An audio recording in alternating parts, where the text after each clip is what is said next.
People living near the banks of Taal Lake say that during certain times of the year, when the water is clear, you can see the ruins of a Spanish-era town beneath the lake's surface. They say you can see walls, a watchtower, and even a cannon. And if you look really closely into the water, you can see the outline of a huge cross, a cross built by the friars to exorcise a demon that lived in Taal Volcano. Today, 3 centuries later, the volcano's latest rumblings are a reminder that the demon of the friars is still there. Saan ang tuloy nyo yan? Dito sa Talisay. Ano ang nililikas nyo? Buong pamilya nyo na ho? Hindi, mga gamit lang. Babalik pa ulit kami mamaya. Eh bakit yung mga gamit nyo nililikas nyo lang? Siyempre, para kung sakaling magkabiglaan, ay kami na lang ang biglang tatawid. It was a ritual the people of this island had played out before. Children and women being sent to relatives in the mainland. Important belongings being loaded onto bangkas. All because the mountain behind them had begun grumbling again. We've been noticing several things, and one of these would be the sudden increase in the number of earthquakes coming from below. Roughly 3 weeks ago, the seismographs on the island recorded a cluster of earthquakes.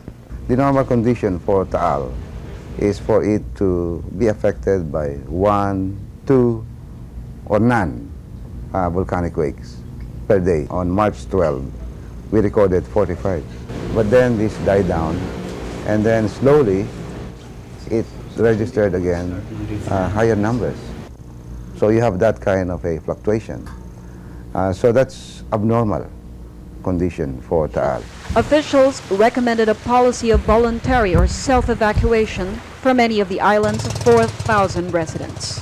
Ina-anticipate na namin na may mangyayari kahit wala, at ang hangarin nga namin dito, ang aming patakaran ay kung magkakamali kami ay yung ligtas ang tao dito. Ilan ang ho nakalikas nyo? Yung tingin ko more than 50% na mga 75 ganyan, dahil nakikita ko mga lalaki na lamang. The 1911 eruption was the deadliest eruption of a Philippine volcano in this century. Accounts from that period say that the ashfall covered an area of 2,000 kilometers, even reaching as far as Pangasinan. The most destructive eruption took place here at the main crater in 1911. It was so violent that it claimed over 1,000 lives and spared no one. Old-timers like to narrate that the only survivor of that eruption was a dog. Director Punong Bayan likes to point out the fact that in reality, Taal Volcano consists not only of the island in the middle of the lake, but the lake itself. So the bigger volcano should be around here, right? Right, that's right. And Tagaytay Ridge would be located near the rim of that bigger volcano. I see. And as the volcano slopes downward, where Cavite province is located, that's constructed on top of the slopes of this bigger volcano. An aerial check of Taal shows the presence of as many as 47 cones in depression. Scientists say a forthcoming eruption may use any of these visible cones as vents, or it can use those located on the lakebed. It can even create new vents. Taal's behavior, though, is not totally unpredictable. There is a checklist of signs that indicate a probable eruption. Unang-una, yung minomonitor namin na main crater lake, dapat itataas muna ang temperature niyan. Ang pangitain namin noon nung mag-ungalan ng mga baka, yung pala gayon. Unang makaramdam ang hayop. Ano ho sa mga pangitain nang nangyari na? Yan lamang Lindol so far. Wala pa ho. Pati yung temperature ng lake, wala pa ho.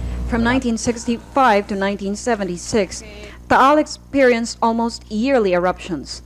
But from 1977 onwards, no eruptions were recorded.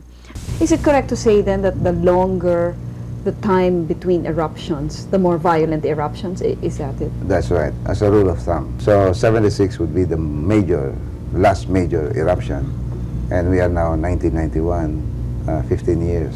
That's long enough to store energy, That's long enough. to store magma. So it could be violent, the It next could be eruption. violent. The most violent eruptions of the last 3 centuries The 1749, the 1754, and the 1911 eruptions all originated from the main crater. Kaya pag main crater ang eruption, expected namin mas violent. Volcanoes are tricky. You may say that you can just talk in terms of likelihood, but not with certainty, of course. May balak, talagang hindi kailan na talagang ang tingin namin talaga nagbabalak ang Taal. Pero salamat kung hindi matuloy ang balak na yon at hindi naman natin masyadong welcome yung mga pagkakataong yun.